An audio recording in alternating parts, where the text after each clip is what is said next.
We continue with the West Coast swing. This time we head over to La Jolla, California for the Farmers Insurance Open.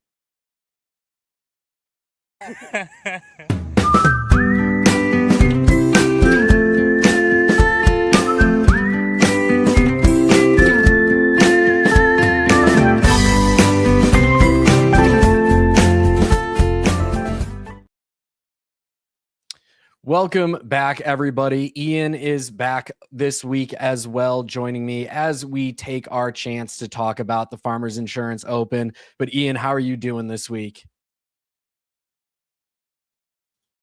Couple weeks, big tournament, of course. Farmers Insurance, I would say, for a lot of more casual golf fans, maybe the first stop they really care about. Historically, when I was a kid, this is the first tournament Tiger played every single year. Yep. Of course, Torrey Pines, a major championship venue. So, certainly a lot of buzz around this week. A lot of maybe some couple, hyped up debutantes. Return, obviously, a high profile return to the PGA Tour. So, a lot of storylines in La Jolla this week. Definitely. And it's a great place where you can talk about all of these storylines if you want to. You can head on over to the IBT Golf family. This is our brand new free to join chat where you can, chat with myself, Ian, Seth, Mike, anybody involved with In Between Media. We do memorabilia giveaways. We also have our one and done contest. That is right, folks. Our one and done contest here. This is a free to enter PGA Tour one and done contest. You will pick a golfer every single week. Once you use them, you lose them. You can't use them again. And the top two finishers at the end of the tournament, at the end of the season, first place will receive a $75 gift card to Dick's Sporting Goods. And second place will be $50 off the 2027 IBT Classic tickets, which is our golf outing that we host every single year at the Fantasy Football Expo. But past the golf family, you get access to the football family, the racing family, and the entertainment family as well. You can also find more of my picks, more over on the movies, music, and television side of things. But if you decide to join this family, it is free to join the Discord. That's in-betweenmedia.com/chat. But to gain access to all of the families and all of the other benefits, it's only $3.99 a month or $36 for the year, less than a dozen Pro V1s. I know we can all afford that because we all lose them every single time we go golfing. At least I do. As of the end of last year, things got squirrely there at the end, but it's fine. But with that being said, let's start talking about the news and head on over to the News Niblick.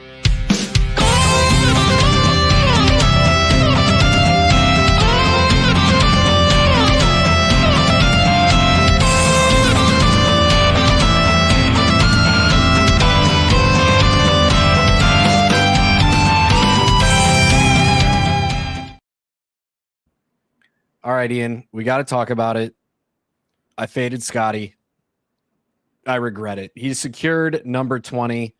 It was an event where I felt fair fading him, especially in DFS where he cost $4,000 more than everybody else. If you wanted to bet on him, he was like plus 280. The juice really wasn't worth the squeeze there, but Scottie secures number 20, officially securing his lifetime PGA Tour membership. I mean, we're going to have the conversations really, really soon as to whether or not Scottie can break Tiger's record of consecutive weeks at world number one. Because right now I really think he can.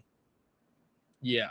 I just in regards to the world number one thing, I feel like he's almost a favorite to do so now, because it's not just that he's, so far ahead of anyone else. Because I think there was a stat that came out that kind of went viral on golf Twitter this week that said the difference right now between Scottie and Rory between 1 and 2 is the same difference between Rory and like world number 660 or something like that. So, the gap already is unfathomable, but there's no one really on a week-to-week basis who can catch him. You look at the odds boards every week, even when Rory's in the field, on the Masters futures board right now, I think Scottie's like 3-1 at best, and then Rory's probably 8-9-1. And this is at a tournament that Rory won last year. So it's on a weekly basis, nobody has a higher floor. Scottie's not going to come back to the field. It seems like anytime soon, barring God forbid some sort of injury. Right. but it's unbelievable, man. And he's an absolute machine.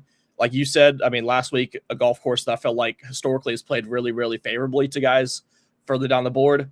Long shots have been very friendly to place like a PGA West. And then what does Scottie do? Go out there and just shoot 27 under over 4 days and dust the field by 4. So with a double bogey on 17.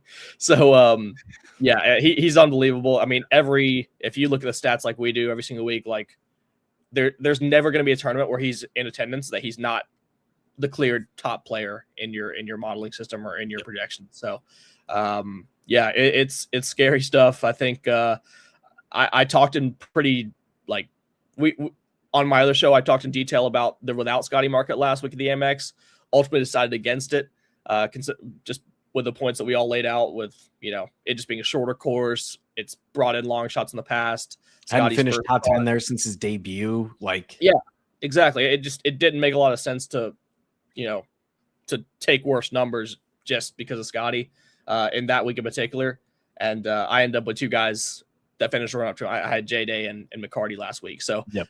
I lost myself quite a bit of money by getting greedy, wanting the extra 10, 20 points in the outright market and not going without, but them's the breaks, So yeah, great performance by Scottie. I watched a little bit of that Sunday. Not that I mean, after about 6-7 holes, you knew who's going to win, but yeah, as soon as Siwoo was +2, I was like, it's over. Yeah. I mean, he was just stuffing him, man. I mean, I think he made like 7 birdies and the longest putt he had to make was like 6 feet. So yeah, just absurd. It's pretty gross. This is my favorite stat that I found that has come out of this. And shout out to Justin Ray Golf on Twitter for putting this out. Over the last 5 seasons, Scottie Schauffele has the most PGA Tour wins overall with 20. Rory is in second with 10. Scottie Schauffele by 4 more shots is in third by himself with 9. And then Xander is next up with 6. Like, there's truly just nobody touching what Scottie is doing right now. Yeah, and guess what, Jake? We'll be in Scottsdale next week. I think if you remember correctly, Scottie's pretty good around TBC Scottsdale. A little bit. Yeah. Just a little bit. But speaking of, a guy who maybe could have been talked at as the next Scottie, a young guy in Michael Sasso, the individual champion of the NCAA in 2025. He joins Live Golf, foregoing his invite to Augusta to head on over to Live and play competitively over there on Phil Mickelson's team. Do you like the decision? Do you understand the decision? Where do you kind of stand on someone of Lasasso's caliber making this level of decision? I mean, I don't know off the top of my head how old he is, but I know me in my early 20s. I think he's 21. Yeah. 22. Yeah, that makes sense. Yeah, but I think me at 21, 22 would find it very difficult to pass up on the offers probably on the table for him. Guaranteed probably 8 figures, I would say. A guaranteed schedule, which, although he did win the NCAA championships, he wouldn't have been guaranteed that coming onto the PGA Tour, where he would have had to probably, play some lesser tours, PGA Tour America, Corn Ferry, go into Q school, do all that. So there's just so much to these amateur kids that's unguaranteed, that's unpromised. And you never know in this game. I mean, if you're not locked up as one of the top 100, 125 players on the PGA Tour, a bad 6 months of form can set your career back so long. So I don't really blame any of these kids for coming out of college and taking these kind of offers seriously. It seems to be kind of Liv's primary acquisition method over the last maybe year or two, since they signed the Rahms, the Brysons, the Brookses, and et cetera, all the big names. It feels like they are this is their new strategy of kind of getting these kids out of college and being a breeding ground or breeding, having some sort of development program for a lot of these top kids. So we saw it with obviously David Pooch, who's playing very, very well worldwide now. Chikara came out of Arizona State. I'm sure there's plenty more, but now, the newest one, Sasso. Right. So selfishly for me, I mean, I'm more of a PGA Tour guy than the Live guy. So I'd love to see these guys make their way on the tour at some point. But I'm not going to sit here and critique a 21-year-old kid for taking, 8 figures, probably 7-8 figures in the bank and having a guaranteed place to play for the next few years. Jamie, if you like Happy Gilmore, Michael Sasso has one of the most unique swings that you will ever see. Shout out to Jamie for being in the chat, by the way. But yeah, I mean, even if the rumored number of, I think it was a rumored about $20 million guaranteed for him to go over there, that alone would put him just behind Will Zalatoris for 107th in the all-time money list. And not counting anything that he gets from wins. That's not counting endorsement deals. I feel like if you're on Phil's team, you're going to get sponsorships from any company that Phil owns or works with at this point. So, guaranteed money. It sucks. I'm a PGA Tour guy. I understand what Liv's doing. I get what they're trying to do, but I want to see these guys come up and compete on the PGA Tour. That is the pinnacle of golf, in my opinion. I don't think Liv will ever get there, just based off of the pure caliber difference of talent between the two tours. But like you said, if somebody offered me $20 million right now to go do something else instead of my job, I'm taking it pretty much every single time. Yeah. So, and there's a lot of great examples of kids coming straight out, Victor Hovland, Ludwig Goldberg, Colin Morikawa, a little bit of Scottie Scheffler, even though he took maybe a little bit longer coming out of Texas. There's a lot of success stories that we could list about guys coming out and just being so good that they're undeniable at this level. But you just kind of look. If you scroll down any given odds board, if you follow golf to the degree that we do, you scroll down a given odds board on a Monday morning, and you'll see a lot of guys that maybe 2 or 3 years ago we thought would have been in that stature. Like we would have held in the same regard as a Ludwig or a Victor or Colin or et cetera. So. I think to your point there, Luke Clanton's a great example of that. We all thought he was going to come out to the tour and just absolutely wipe the field with everybody. And he struggled, since his professional debut on the tour. Yeah. So, it's a hard transition to make from college golf to professional golf. And especially when you're somebody like Clanton, whose jump was straight to the PGA Tour, straight to the most competitive golf tour on the planet. And if I'm not mistaken, Clanton left early as well. I think he's still correct. He's still a youngster because he got his PGA Tour card through the Accelerator program. So I'm not sure if it was because he got his card after the Honda, and then he made his debut professionally at the Canadian Open a couple months later. So, yeah, for sure. I think it's a prudent move probably financially if we're being objective about it. 100%. And then since we're on the live topic, we might as well talk about this as well. Patrick Reed, he wins the Hero Dubai Desert Classic, gets himself into 29th overall in the official World Golf Rankings, basically solidifies his ability to play all 4 majors this year by doing so, winning over on the DP World Tour. He stated himself he wanted to win enough money to pay his fines on the DP World Tour. He certainly did that. He doesn't have a contract with Liv. It sounds very, very clear that he's going to continue to play on Liv. I think people are, getting a little too hopeful in the commentary that he has where, his contract isn't finalized, but it's going to be. Brooks left. These guys are going, hey, there's more money up for grabs now. I'm a bigger name than I was before on the tour because Brooks is back on the PGA Tour. So where do you stand on Patrick Reed? Do you agree with me that he's going to continue to stay with Liv, but good for him to get in all the majors? Oh, yeah, for sure. The thing with Reed is he didn't even get granted the exemption that Brooks did. It was really guys that had won major since 2022 or Players Championship. So it was basically just that exemption for the PGA Tour was tailor-made for Brooks, Rahm, Bryson, and Cam Smith. So I don't think P. Reed really has much of a choice. The PGA Tour, I'm sure, would like to have him back because he's such a great golfer and a great personality. But when we're talking to establish pathways back to the tour, I don't think Reed right now falls in any categories that I know of. As for Reed himself as the golfer, I actually watched quite a bit of this. I had a ticket on David Puig last week, so I was kind of hoping for a bit of a stumble on Sunday from Reed, and he did not. I was not really all that hopeful because I've seen Patrick Reed close the deal many times on a Sunday afternoon, and he was pretty much as rock solid as it could get. He had a little hiccup middle way through the round. Puig had like a 5-footer to cut the lead to 1, missed it, and then Reed eventually kind of ran away from him at that point. So, in terms of his prospects going forward, he's always a threat at Augusta National. I think that's probably the biggest. That's always the tournament that he garners the most attention from among most golf media guys. And so there's actually been quite a pretty substantial historical through line between the Dubai Desert Classic and Augusta National. The year that Denny Willett won the Masters, he also won in Dubai. Sergio Garcia, same thing. Of course, Rory has the great history between Augusta and Dubai as well. So, Reed, of course, his Masters pedigree, even as he's maybe fallen off, out of the top 10 or 15 discussion in terms of world ranking, he still shows up every year and feels like is a lock to T10. So yeah, T12 or better in 5 of his last 6 appearances at the Masters. Yeah.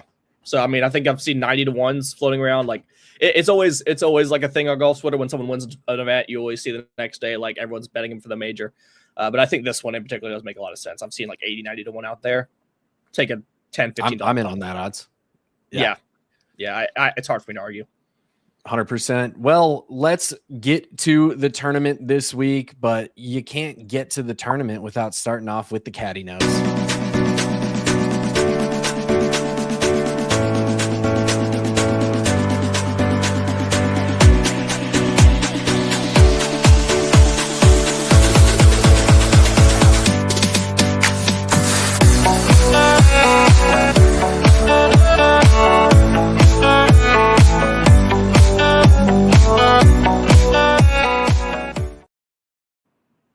All right, we get with the Farmers Insurance, we get one of the most beautiful golf courses on the entire planet, in my opinion, with Torrey Pines.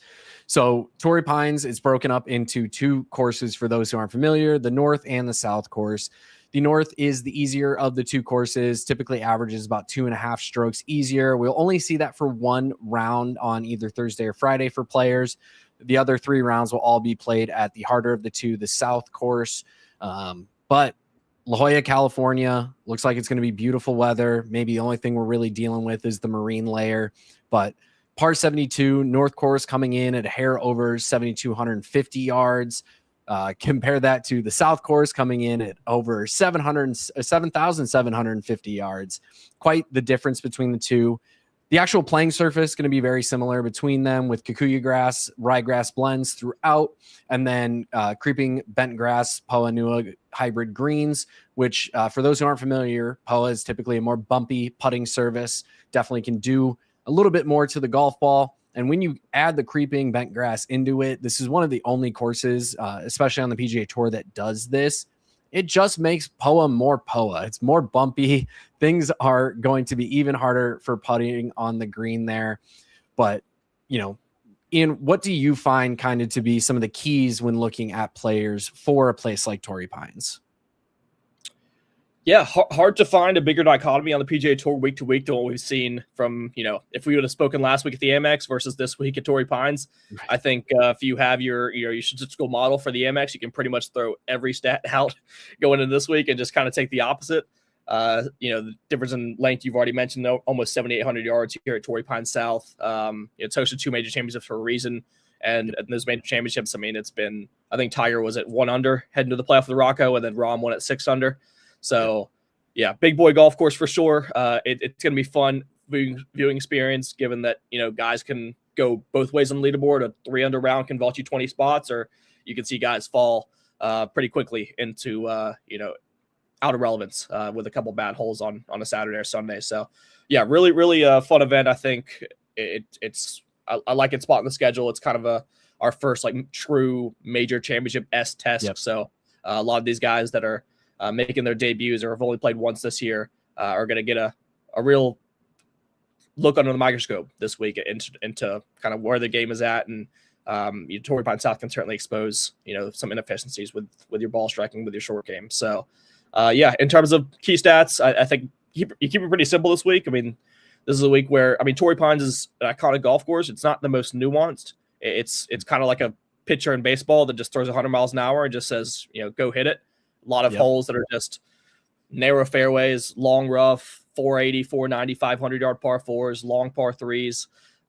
So you're going to have to be able to hit it far. I think that's kind of the key thing when it comes to gaining strokes off the tee. I mentioned in my course preview article this week that, all but one of the top 10 players last year in driving around Torrey Pines hit the ball over 300 yards. So unless you're just super accurate, like a Corey Connors, Colin Morikawa, Sungjae M type, distance is far and away the easiest way to kind of gain strokes on the field with your driver. Long iron play, of course, over 30% of historical pro shots come from 200 plus this week. So I'm sure you'll hear me and Jake talk about some of the most proficient long iron players in this field, and a lot of them happen to be at the very top of this odds board. And then you mentioned as well, Poana putting. I think that's very well founded. This is just, I think, a much different test than almost anything we get all year. These 3 weeks between Torrey, Riviera, and Pebble Beach here coming up in the California swing, all Poana greens. And we've seen time and time again, guys that find comfort on these greens historically tend to repeat their success year in, year out. So, yeah, for sure, it's definitely a service that takes some getting used to for guys that maybe grew up in the South or the Northeast that maybe haven't experienced this level of unevenness and indecision created by Poana. But yeah, for those guys that have grown up on it, it seems to be a real happy hunting ground for them year in, year out. 100%. Yeah. Like you said, this is the first true test of players in 2026. So like you said, especially with the South Course where we're getting 3 of the 4 rounds, more narrow fairways, more bunkers, smaller greens, more susceptible to wind than the North Course is. As you mentioned on the distance approach, like you said, historically over 30% of approach shots coming from this distance. Even last year where the wind absolutely battered players for a couple days there, causing more layups than usual, we still saw an above average number of approach shots coming from 200 yards and out compared to your standard PGA Tour course. So we're still going to see that in a very high factor here. I focused a little bit on total driving just because while the driving distance is super important at Torrey Pines, so is keeping it out of the rough. This is a U.S. Open venue for a reason. Even when it's not a U.S. Open year for this course, the rough is one of the true defenses of this course through and throughout. You have to be a good wedge player if you're not going to be extremely accurate. So that's something that I focused on. As always, we've got all the fun scoring stats, 3-putt avoidance, etc. But I mean, average winning score over the last 5 years around 12 under par. Cut line projection sitting, I have it at +2. Do you feel those numbers are fair? Would you adjust them anyway? I mean, I would definitely, if you're using last year as a reference, I would definitely try to be easier this year. It feels like definitely the wins are not going to be nearly as much in play than they were. And we saw Harris English win at 8 under par, which I think is the highest winning score we've seen since 2016, which is also like famously windswept when Snedeker went out there and posted a low number and then was unable to be caught there on a brutal Sunday afternoon. So yeah, I would anticipate something maybe more in the teens, like the 12 to maybe 14 under range in terms of winning score this week. But yeah, certainly I mean, it's certainly not a week where you're going to be, making a lot of birdies. And to your point, when there's certain weeks in the PGA Tour where you're tracking your guys on Tourcast and you see like 298 yards into the right rough and you're not really that concerned. This is a week where you see 298 into the right rough and you're like, this is going to be a tough part to scrape one out of. Just make par. Exactly. You go from thinking, all right, we can birdie every hole to like, all right, I pray this one's not a double. Yeah. I mean, bogeys will not kill you. So that's something that I'm definitely going to kind of lean on as we get to the players. Guys that I think, even when things aren't going well, could just post a number. Even par 1 under is not going to hurt you this week, especially on the South Course. So if you can take care of your business on the easier of the 2 courses and then kind of tread water for a couple of days on the South, you're going to put yourself in a pretty good position to capture this title. 100%. And speaking of the players, we're about to talk to them in a second, but before we do that, I want to shout out one of our sponsors over here, WannaParlay. WannaParlay creates a fun and exciting competition that connects people. It embodies the joy of winning, the heartbreak of almost winning, and all the other emotions that you experience during competition. From the brains of 2 former Kansas State college football players, it's all about stacking legs, competing with real sports lovers like you and I, and getting real cash wins every single day. You can 1,000x your money and count out fast. And if you're ready to get in the game and flex those parlay legs, make sure you download the app for iOS and Android, and you can get a 100% deposit match when you sign up using code IBT. That's right. Use code IBT when signing up with WannaParlay. The link is in the episode description. But we know what we're here for. We're here to talk about the players. So let's get on over to the Club Twirls.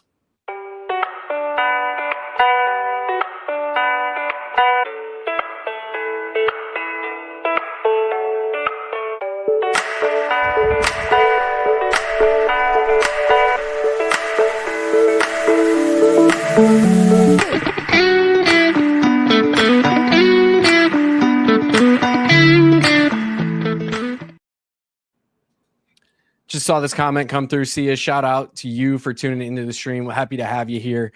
But, I want to start out here before we get into the actual players themselves. How do we feel about the books? Do we feel like do you like the lines you're seeing? Are you seeing what I'm seeing with the books where there is a lot of disparity? This is very much a shop your plays kind of week. What's your interpretation of where the books have everything right now, Ian?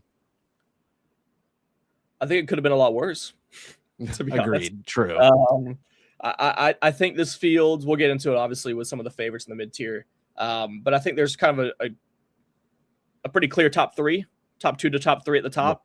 And then I think after that, from like 25 to 1 to 55 to 1, it's hard to make kind of heads or tails. I mean, there are some strong takes I have maybe in specific ranges, but you look at guys that are 33 to 1 versus guys that are 55 to 1 this week, and I don't see personally a ton of difference in my numbers. So definitely a week to, as always, have a ton of outs, shop around, because as you said, you can get some rogue numbers on guys that maybe are listed 25, 30 points down the board at other shops. So I think especially when you look at the top, like Xander, Ludwig, I thought they were going to be kind of 10, 12 to 1 given their history around this golf course, but we woke up Sunday or Monday morning to 15, 18.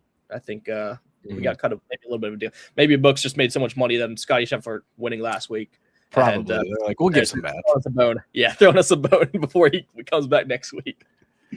Exactly. So starting off, like we talked about, Xander, the betting favorite on all books to take this one home. Best odds I found 15 to 1 over on DraftKings. But I mean, like we talked about, a week where Scottie is in the field, he's probably the number 1 player in your model. On a course like this, especially if Xander's the best player in the field, he's probably going to be number 1 in your model. He ended up number 1 in mine. Some of the reason that I actually do think he can pull this win off over the last 36 rounds, first in strokes gained total at Torrey Pines, third in strokes gained total overall over the last 36. And he's in the top half of the field and all the other stats that I identified as key factors this week. So, it's not often that I'm truly in on the betting favorite, but Xander at 15 to 1 makes a lot of sense in my mind. Where do you stand on Xander this week? Have you bet Xander this week, Jake? I have. Okay. Well, then we're on the same page, because I saw the banner on the bottom and I was expecting to have to talk, and then you just made all my points for me. So this is fantastic. So I have also bet Xander. It's not often I bet the betting favorite on the PGA Tour, but I think at a venue like Torrey Pines, it really does allow the elite players with elite skill sets to separate themselves. And as I kind of mentioned earlier with a floor case, this is not really a golf course or a golf tournament that I expect anyone to run away and hide. I don't think anyone's going to be out of reach after 3 rounds this week. I think Torrey Pines, just the difficult nature of it, it condenses the field a bit. And that does bring in a play like Xander, who I do believe, who has such a well-rounded game. And I find it hard to believe he's going to shoot himself out of the golf tournament, knock on wood, obviously. But he's a guy that I think can just hang around. And again, you shoot 5, 6 on the North course like you probably should. You go to the South course, shoot a couple under each of the next 2 days, and you're right there squarely in the mix.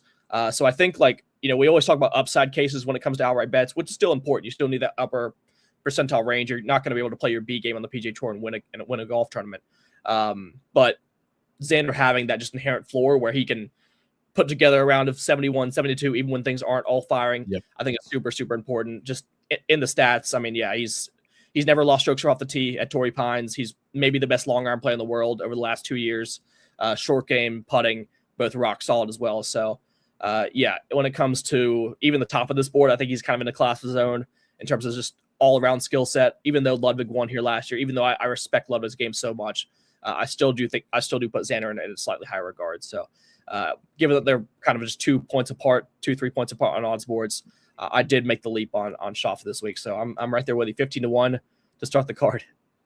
Yeah, I can't complain. I like Ludwig a lot more as a DFS play this week than I do as an outright pull. So just want to throw that out there for anybody who does play DFS. But you have a couple guys who I agree with you wholeheartedly on as guys that I like in this kind of upper echelon range as well.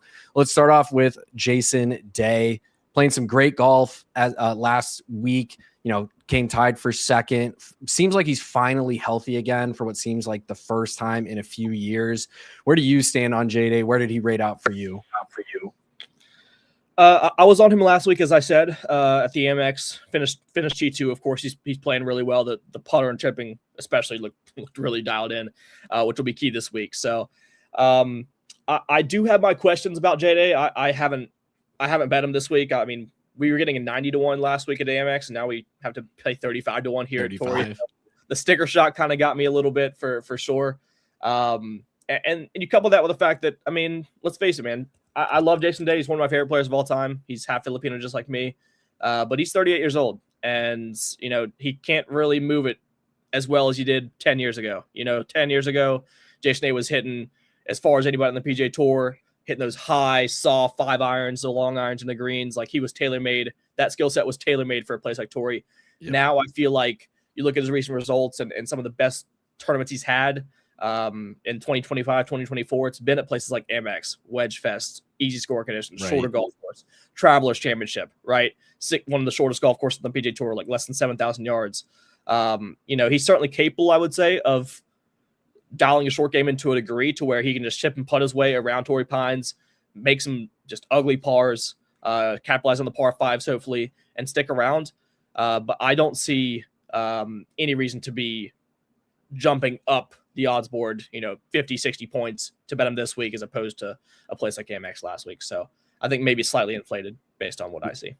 Yeah, very fair. And actually looking at the odds now, this line has even shifted. It's sitting at 33-1 on DraftKings as of this very moment. So, definitely something to keep in mind as this continues to shift. I feel a lot more comfortable at 35 than I do at 33.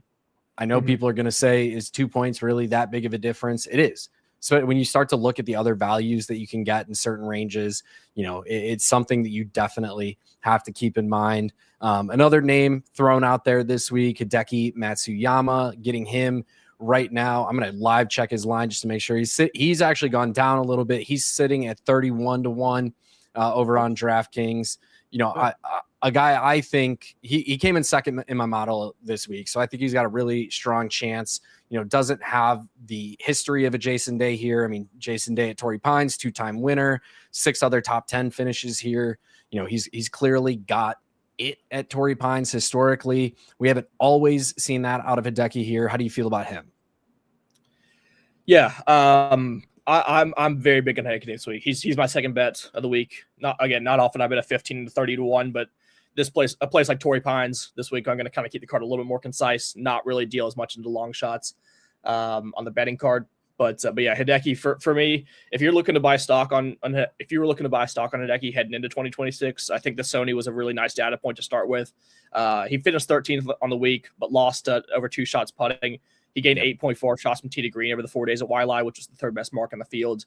And he's got elite strengths, which is something I'm going to talk about time and time again. Like if your elite strengths match up to what Torrey asked you, it's a golf course where you can just continue to rely on them because it's kind of the same hole over and over again a lot of times at Torrey Pines. And Hideki, I mentioned with his long iron play, he's the second best long iron in this field after Xander Schauffele over the last 2 years when it comes to strokes gained per shot and proximity. He has one of the best short games on the PGA Tour as well. He's never lost shots actually around the greens here at Torrey. He just gained 3.2 shots with his chipping at Waialae in his first start. Again, no wins to this point at Torrey through his kind of extended career, but he's come 3rd, 9th, 13th, 12th, 13th, 16th here since 2014. So we still got plenty of results that lead him to believe he can find success. And interestingly enough, on the Poana greens of Torrey Pines, we always talk about Hideki, the putter holding him back a lot of weeks, and that's kind of one of the biggest downfalls in a lot of his statistical stuff on a week by week basis. But he's actually had some pretty extensive success here, based on or just purely for Hideki standards. He's gained 5.7 shots here putting at the 2023 Farmers. He has 2 other performances of the Farmers, getting over 6 shots putting. And then last year when they played here at the Genesis Invitational, when they moved it from Riviera to Torrey due to the forest fires, he gained 4.7 shots putting. So he's actually got a nice little putting track record here at Torrey, which if Hideki feels any sort of confidence on greens, it's always a week to watch out. So love the ball striking as always, love the short game as always, and if we can fire the putter up, there's no reason I don't think he can capture his second win in a couple months here on tour. Yeah, exactly. And I think, like you mentioned, the elite traits are what really sets him apart at this price. Second strokes gained total over the last 36 at Torrey Pines, 17th over all courses during that span on courses that are going to be play like Torrey Pines. So long, very long courses, hard, rough. 7th over the last 36 in strokes gained approach, 5th strokes gained around the green during that time as well. So in my model, really, the only thing that probably held him back from being number one is over his last 36. He hasn't scored at the level that he has in the past. His birdies are better percentage came in at 107th. His bogey avoidance came in at 90th. So, it's Hideki. He gets squirrely. We don't see probably a single player with more dropped clubs, one-handed finishes than Hideki on tour. We also don't see a player who he would do that, and then it's center cut 320 yards down the middle of the fairway. So, that's just Hideki being Hideki, but certainly a guy in this range that can win. But, enough of the favorites. Let's start to get into the middle range here. I'm going to go ahead and let's just go down the order here in terms of the odds that we've picked. I like Mav McNealy at 35-1. He's got the upside to perform here. We saw it last week or last year rather at the Genesis. He struggled to perform well at the Farmers itself, tied for 52nd. Just a few weeks later, once the Genesis was here, came in second place overall. Really think he found something here. As you mentioned, just a great week putting at the event. One of the best approach weeks of his entire season as well. He's a guy that when he can get hot, he can certainly perform at a very high rate. Graded out well in my model. Additionally, he came in fourth. Another guy who's top 20 in a lot of those key statistics, just kind of struggled to score, struggled to avoid bogeys. His wedge game is definitely middle of the pack for this field as well. But, I know you, based off of your picks, I think you want to go a few points higher on the board, but how do we feel about Mav a little bit? Elite traits, man. I mean, Mav's got one. That's for dang sure. Obviously a California kid. He loves the Poana greens. I think if you would ask me about 6-7 years ago what his odds were to win one tournament at Pebble Beach in his career, I would have laid it like even money because he's like 20-1 there every single year. Of course, but that was before the Signature Series came then, and we got Rory and Scottie there every year. But his putter is dynamite, and especially here on Poana, I think he definitely has a market advantage on the rest of the field. Talked about the second place performance he had last year at Torrey Pines, and I think he's got another kind of nice corollary. He finished fifth at Memorial, which I think is it's not a direct comp agronomy wise, but right. It's a longer golf course, difficult scoring conditions, thick rough. You got to keep the ball in the fairway. So I think, his acumen on a golf course like Memorial, being able to kind of plot it around there, utilize his short game, utilize his long iron play, I think bodes well for his success this week. So yeah, for sure. I think McNealy is a guy that I think is under the radar for a lot of people. And I think until he gets that marquee win, he's not really going to be considered like a top 10, 15 player. But I think by most ranking systems, he's top 20, 25 in the world. He finished, like I said, second here last year. He finished third at the Heritage, fifth Memorial, third at the BMW. Those are three marquee weeks where he finished inside the top five. So yeah, certainly you can make the case he's certainly knocking on the door in 2026, and wouldn't be surprised at all to see him get, at least one, or get that first signature win across the line. 100%. And on the flip side, a guy who, if a couple of years ago you asked me to put down money on them winning an event here at Torrey Pines, I probably would have said I need 200-1, because Jake Knapp really came onto the scene over the last couple of years. But at 45-1, another guy that my model really, really likes this week. Over the last 36 rounds, he's the single best driver of the golf ball on the planet. It's part of what it breaks down to in terms of total driving. Again, over those last 36, he is fifth in birdie or better percentage on long, very long courses, difficult scoring conditions. Actually, surprisingly, came out sixth in strokes gained total at Torrey Pines over the last 36 as well. So another guy who, statistically lines up really well for the event. He's definitely more touted than I expected him to be coming into this event. But he does have a tied for third finish here in 2024. Real great bounce back for him from his miscut here all the way back in 2015. After nearly 9 years of not playing the course, to come out and go T3. pretty good thing to see. Plus he's playing, his performance at the Sony was solid as well. Strokes gained off the tee, putting around the greens. He just lost some strokes with the irons, but traditionally those haven't been his strength.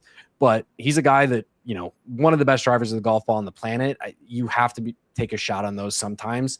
And Torrey Pines feels like a good place to do it. No, yeah, absolutely. I was very, very impressed with that. Obviously played the Sony his first start since last year's playoffs, coming off a horrible personal tragedy that he endured over the offseason. So to go out there, play with a clear mind and finish T11, I think speaks volumes for his mental game. And of course the talent's never been in question. I mean, the kid is unbelievable. I mean, one of the prettiest swings on the PGA Tour, generates so much speed and power. The Torrey Pines track record is there. So yeah, and I wouldn't worry too much about the iron game. In general, guys that hit it a long way tend to excel on longer courses, not just because they hit it a long way, but because their long iron games are inherently better, just because the speed they create means they're hitting shorter clubs into greens, even on the par threes. And so I think Torrey Pines is the perfect place for him to pop up again and to really get his 2026 off to a good start. So I was personally hoping for a bit better number, which could be said for I think a lot of guys in this range. There's a lot of guys from 30 to 40, 50 to 1 that you're not used to seeing maybe at this point of the odds board at a golf tournament like Torrey Pines. But when you look at the stats, I can't really make a great case against not betting Knapp this week. So 45, best number in market. Don't mind that at all. Yeah, and someone on the flip side of Jake Knapp, a guy who, started his career a lot more successfully, had a ton of success until just a couple years ago, going through a swing change, looking to rebuild his game from the ground up, starting to show signs that it's really working. First name you put in here, Max Homa at 55 to 1. How are we, where's he grading out for you? Or are we still worried that he's not quite there yet? Or are you just fully believing in the talent to take over here? I think fully believing would be a bit of a stretch, even though I did bet him at 55 to 1 this week. Look, the last 3 years since he won here have been rocky for Max. I mean, there's no doubt about that. I mean, he walked off Torrey Pines 18th green in 2023 as maybe a top 5 player in the world. Finished second at Riviera the week after, and we were talking about Max Homa particularly being a threat in majors, being a threat to win the biggest titles in the sport. And since that breakout season, it's not been great. 2024, 2025 certainly had their fair share of down stretches. But the last 6 months have been very promising for Max. He's actually gained strokes on approach in 9 straight starts, which has always kind of been his superpower. It's been the iron game, been the putting. To see him put that back together has been great. In that little 25 round sample, he's gained an average of 0.77 strokes per round, which, to put in context, on the entire PGA Tour season for 2025, that would rank him 3rd on the season long list. So, I mean, these are legit elite iron splits we're seeing from Max. And now we're going to get the opportunity to see him for the first time. He didn't make the Open Championship last year, didn't make the US Open last year during this kind of torrid stretch of form. But now we get to see him on a major championship golf course, which has kind of always been the arena in which Max has thrived, right? This is a guy that won his first tournament at Quail Hollow, 7,500-yard long major championship test. Won at Riviera, one of the most iconic layouts on the PGA Tour, ton of long irons, Poana greens, and of course won here in 2023 at Torrey Pines South of the Farmers. So, I think, there's certainly a lot of projection here in terms of, Max could certainly fall on his face and his game could prove maybe more suitable for shorter courses at this point in time. But if I'm looking at the long-term track record, if I'm looking at the number we're getting this week, and I'm looking at the sustained form that he's had, I mean, this is the best Poana putter we've seen over the last 5 years. He's gained nearly a stroke per round on Poana greens between here, Riviera, Pebble Beach, and Silverado through the course of his career. So California's always been the spot. I've kind of reconciled it with myself to where if it's not going to happen here for Max, I don't know if I'm going to be particularly interested at Scottsdale or any of the majors going forward, especially because if he doesn't play well, he's probably not going to be able to get the invite to Riviera or Pebble Beach. So this is kind of a little bit of now or never for Max in terms of really getting his 2026 off to a great start and pushing forward towards the titles we're anticipating him winning 3 years ago. Yeah, and as you mentioned, obviously a ton of bad golf played by Max for a really long time there. However, his last 5 starts, he's 3 top 20s. I think the biggest thing, obviously we talk about the swing change, we talk about that, and you could see clear points when the driver swing started to come back and the iron swing started to come back for him. The putter was a problem for him for a long time too, as a traditionally very strong putter. Over his last 36 rounds, top 20 putter in the world on Polo Greens. So a lot of upside there. Fifth on strokes gained approach over the last 36 rounds as well in the field. So a lot of upside from Max. So I love that call there. And then my favorite name to say probably on tour, Nicolai Hojgaard. Oh yeah. 57-1. I'm in. I wasn't in. I won't say it that way. I'm not in. Make me in. Okay. Get me in. Right. He needs a sell job. I don't blame you because, I mean, Hojgaard's known to be a bit of a heartbreaker on the PGA Tour. Every time what I'll say is, again, we're looking for repeatable elite strengths this week. Torrey Pines is a golf course that really doesn't ask you to do something with every single club in the bag. It asks you to be an elite driver. It'll ask you to be a great long iron player from 150, 175, 200 yards out. And it asks you to be a great point putter. Those three historical markers have been by far the most predictive metrics to use when it comes to predicting success around Torrey Pines. Hojgaard blows it out of the water in every single one of those things. He's the third best. He's the third longest driver of the ball in this field. He's coming off a T4 performance at the Dubai Desert Classic on the DP World Tour won by Patrick Reed. He gained 5.4 shots off the tee that week, a mark that was only surpassed by Rory McIlroy and Nicholas Norgard. Pretty good company to be in. Yeah, for sure. I mean, Norgard is, again, one of the longest hitters on the PGA Tour that you might not, or in world golf that you might not know about. I mean, this guy, he absolutely sends it. Long iron play. He is a top 5 long iron player in this field when it comes to proximity. Rates out at or above the 90th percentile when it comes to GIR rate, when it comes to strokes gained per shot, when it comes to poor shot avoidance, when it comes to birdie opportunities created from 200 yards plus. And across 9 recorded rounds at Torrey Pines, Pebble Beach, and Riviera, the 3 California stops I alluded to, he's gained 3.5 shots on the greens, placing him inside the top 30 in this field on a per round basis on point at greens. So he's got the 3 markers. Again, he's 55, 60-1. You're never going to have airtight cases this far down the odds board, but he has proven himself on this caliber test before. Literally his PGA Tour debut came here at Torrey, finished 1 shot short of Matthew Bavon. And he's in sneaky good form. You know, a lot of these guys are kind of maybe still trying to shake off early season rust. Hojgaard came out there last week and finished inside the top 5 at a really difficult golf course on, you know, in a field that included guys like Rory and Fleetwood and Hovland and Patrick Reed. You know, he was right there in the mix alongside all of them on Sunday afternoon. So I'm a big fan of Hojgaard. I think, you know, week in, week out, he lacks a bit of consistency, which I think has held him back in his PGA Tour career to this point. But when you get him on a golf course that demands exactly what he does well repeatedly, this is a spot, I think, at 55, 61 to take a shot on a 24-year-old talent. I like it. Yeah, his one performance here in 2024 at the Farmers, second place outright. Great performance with all of the clubs in the bag. I think you sold me on him. I'm in. It didn't need much selling. I was already in. I just wanted to make you do it. But that is our last player in kind of the mid-price range. Heading on to the long shots, I've got 2 guys. I'm going to touch on them very quickly. Very similar players in a lot of ways, so it makes a lot of sense for me to talk about them at the same time. And pending books, you can get very similar odds on both of these guys. Denny McCarthy, you can get at 80-1, as well as Christian Bezuidenhout. I butchered that one. Christian Bezuidenhout, another guy who's I'm just butchering pronunciations today. Another guy whose name I've heard pronunciated 15 different ways throughout his career. So apologies, Christian, if you're watching. My bad. Get me some tickets. But guys with very similar statistical profiles for this event. Denny has a little bit more of a track record here. However, these guys are within 9-10 spots of each other in strokes gained total over the last 36. Putting on POA greens. On approach, very similar games. Around the green, very similar games. Near identical total driving numbers. Like, there's a lot of very similar features here. And I know Bezuidenhout was a big betting favorite for a lot of people, a huge play last week. I think he's more in line to win and to have a chance to win this tournament than he was last week at the Amex.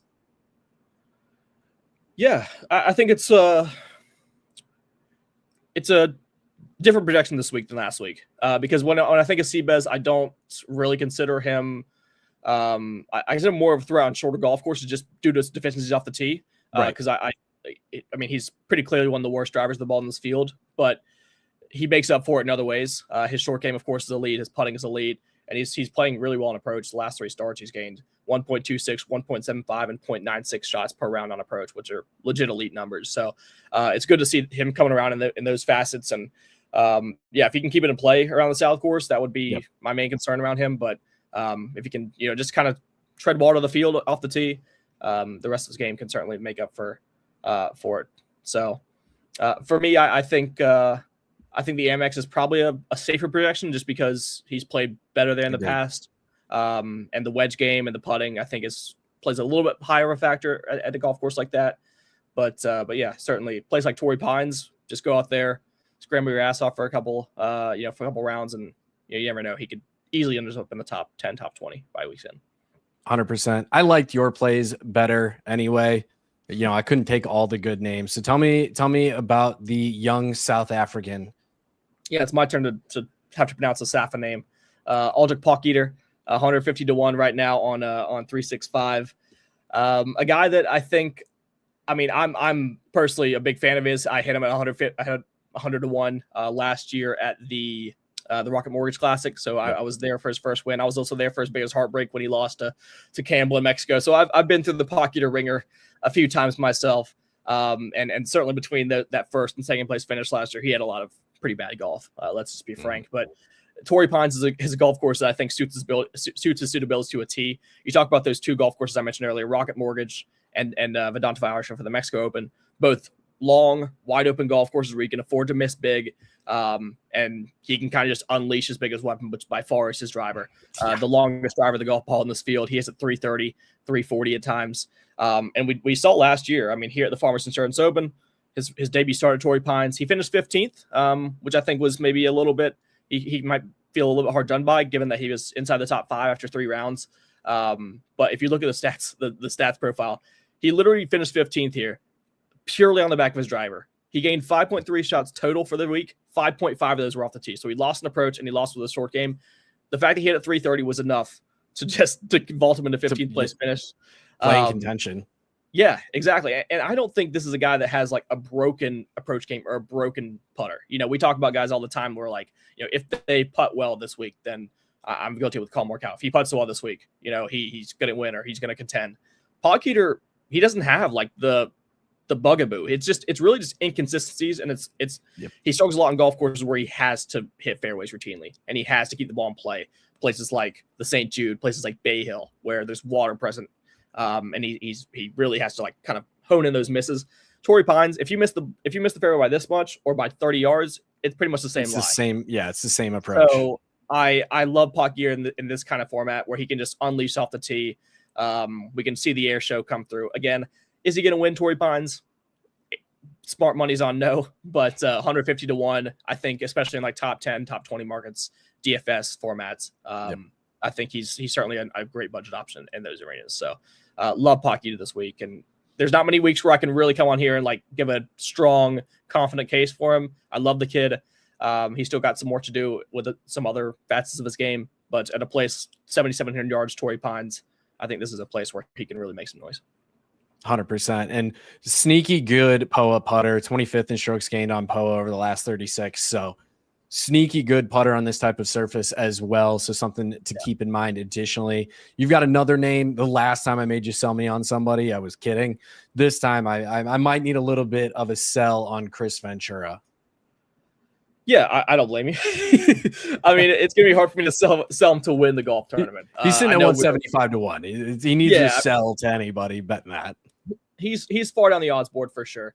Ventura is a guy that, first and foremost, he's one of those elite amateurs we talked about earlier. This is a guy that was right alongside Victor Hovland on that vaunted Oklahoma State team back in 2019, who just ran through the entire NCAA.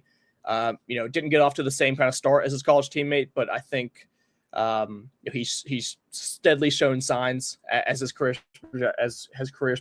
progressed towards being a legit golfer on the PGA Tour. When he does well, he's a really good driver of the golf ball. He's gained strokes off the tee in each of his last 6 starts here at Torrey Pines. Even though he missed the cut here in 2021, led the field on a per round basis in strokes gained off the tee. Came 4th here as well last year. So he's a legit total driver of the golf ball. He hits it far and he hits it straight. So you talked about earlier, kind of keeping the ball all the rough. Ventura will be able to do that better than most of the bombers in this field. And then finally, I mean, he is a good Poena putter. We've talked about it a lot with the Poena splits, but we talk about his Farmers resume just purely here at Torrey Pines. 3 starts, he's getting 3.2, 2.0, and 0.3 shots on the greens. You talk about other stops around the PGA Tour. Pebble Beach, he gained 1.2 shots in 2020 as an amateur. At the Pro Tour Championship, had a kind of a bad week on the greens, but just in general, the Poena putting splits are quite good. He finished 4th here last year. So again, it's not a place where I'm looking to dabble too much in long shots, but if you're looking for a top 20 play, a top 30 play in betting markets, or maybe a DFS, a cash game play that can get you across the line at the $6,000 range, I don't mind Ventura as a little punt here. Yep, and it's much of the same for me with Sam Ryder. Sam Ryder only in the field this week just because Michael Kim is dealing with a bit of a back issue. Withdrew from the tournament. Ryder got in. However, Ryder's got a sneaky good statistical profile for this venue. When you look at his overall game, historically at Torrey Pines, he has either played very well or very bad. There's no in between with Sam Ryder at this venue. Over the last 5 years, 2 missed cuts, but also a tied for 10th, T4, T25 last year. And looking at what is kind of causing that, it's pretty clear. He's not great with the long irons. He's got almost no wedge game to speak of when it comes to Torrey Pines, and his driver can get a little squirrely. But if he's going to be able to have a week where his ball striking is cooperating with him, he's keeping it in play, he's keeping it straight, he's sneaky good over the last 36, top 20 bogey avoider in the field as well. So should be able to keep those big numbers off of the card, but certainly a guy that I am interested in at 200 to 1. Again, just to sprinkle maybe a better DFS play, ladder play, but certainly, you know, some hidden upside in a great value, in my opinion. Yeah, for sure. I mean, Ryder was the famous winner of the 2023 Farmers Insurance Open after 63 holes on Sunday afternoon when they interviewed his mom. So who knows if CBS hadn't have purposely jinxed his career by having his mom on for a winning interview with 9 holes to play, we could have been talking about him as a past champion here at Torrey Pines. So yeah, certainly a guy that I think makes his hay with a short game, and we've seen Harris English, Patrick Reed, Matthew Pavon, him in 2023. Like, it's possible for these guys that are maybe less than stellar ball strikers, but can just kind of chip and putt their way for 3-4 rounds. Difficult golf courses can lead to various profiles succeeding. So you don't have to just be like an all-world ball striker this week. You can certainly get around in the same man that English or Reed or Pavon has done in the past. Definitely. All right. Well, that has been it for the 19th hole this week. Ian, why don't you tell the people where they can find you?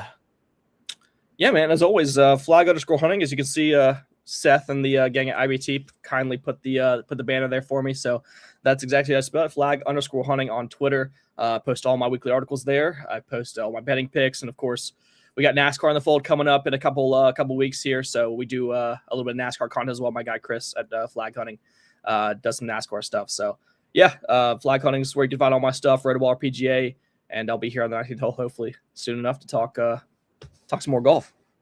Yes, sir. Guys, if you liked the video, if you liked the content that we provided with you today, make sure you like the video, make sure you subscribe to the channel and turn on notifications so you don't miss anything. But we will be back next week to talk more golf. And as always, don't forget to tell somebody that you love them.